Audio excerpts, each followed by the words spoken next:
In the Second Age of Middle-earth, the lords of elves, dwarves, and men are given rings of power.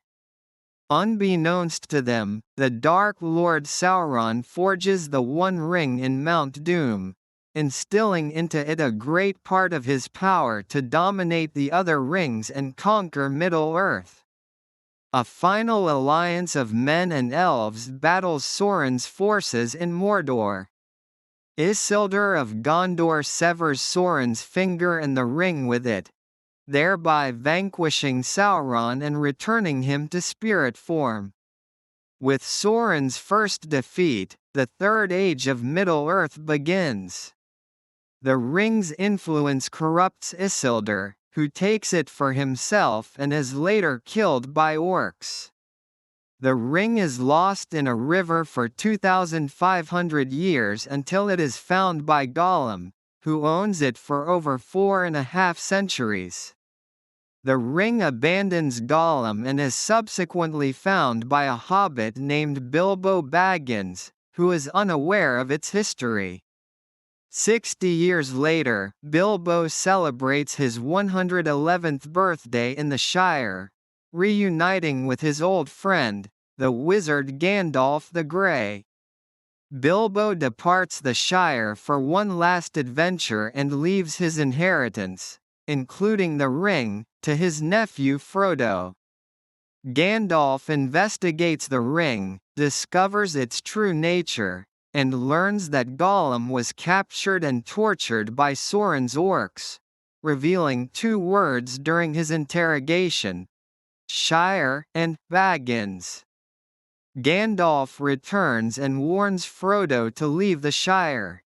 As Frodo departs with his friend, gardener Samwise Gamgee, Gandalf rides to Isengard to meet with the wizard Saruman but discovers his betrayal and alliance with Sauron, who has dispatched his 9 undead Nazgul servants to find Frodo.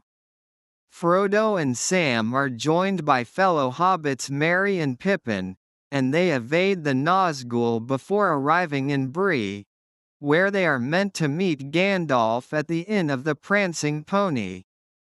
However, Gandalf never arrives, having been taken prisoner by Saruman. The hobbits are then aided by a ranger named Strider, who promises to escort them to Rivendell. However, they are ambushed by the Nazgul on Weathertop, and their leader, the Witch King, stabs Frodo with a Morgul blade. Arwen, an elf and Strider's beloved, locates Strider and rescues Frodo, summoning flood waters that sweep the Nazgul away. She takes him to Rivendell, where he is healed by the elves. Frodo meets with Gandalf, who escaped Isengard on a great eagle. That night, Strider reunites with Arwen, and they affirm their love for each other. Of Saruman's betrayal from Gandalf and now realizing that they are facing threats from both Sauron and Saruman, Arwen's father, Lord Elrond, decides against keeping the ring in Rivendell. He holds a council of elves, men, and dwarves, also attended by Frodo and Gandalf, that decides the ring must be destroyed in the fires of Mount Doom. Frodo volunteers to take the ring, accompanied by Gandalf, Sam, Merry, Pippin, the elf Legolas, the dwarf Gimli, Boromir of Gondor, and Strider, who is actually Aragorn, Isildur's heir and the rightful king of Gondor. Bilbo, now living in Rivendell, gives Frodo his sword sting, and a chainmail shirt made of mithril. The Company of the Ring makes for the Gap of Rohan, but discover it is being watched by Saruman's spies.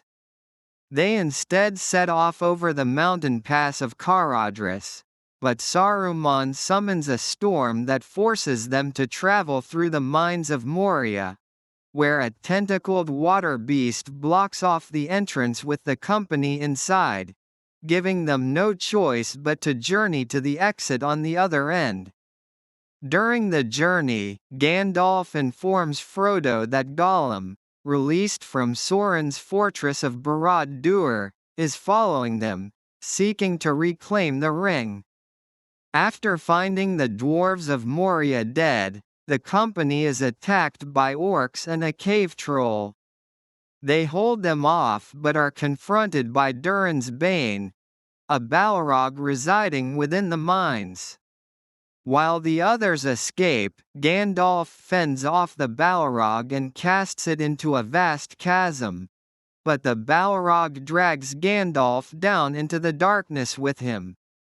The devastated company reaches Lothlorien, ruled by the elf queen Galadriel, who privately informs Frodo that only he can complete the quest and that one of the company will try to take the ring.